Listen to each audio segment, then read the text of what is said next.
We're back with health news and a disease that is increasingly being recognized. It's a deterioration of the brain that is different from Alzheimer's and causes different problems. But as NBC's chief science correspondent Robert Bazell reports, it still causes people's lives to slip away. 2 years ago, 62-year-old Barbara Whitmarsh was a highly regarded scientist at the National Institutes of Health. She and husband John, married 30 years, had raised 6 children.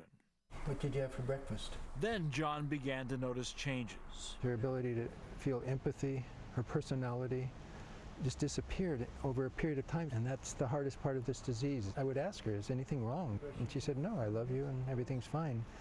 But she wasn't there, and she said it in that flat way. But John, also a scientist, was worried and asked her to see a psychiatrist.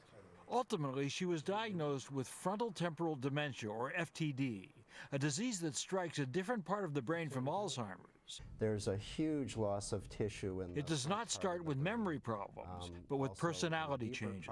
It's a tragic problem because often the first manifestations of the disease are bad judgments, a disruption of family infrastructure happens. Now Barbara lives in a locked nursing home. She moves compulsively and constantly. You know how old I'll be? She seldom recognizes John or their children and rarely speaks. Until recently, doctors thought FTD was rare, but that view is changing. We've begun to realize that frontotemporal dementia is actually more common than Alzheimer's disease in people with degenerative disorder under the age of 60. Another symptom of FTD, loss of inhibition. Before her illness, Barbara watched her weight closely. She's gained 30 pounds in a year.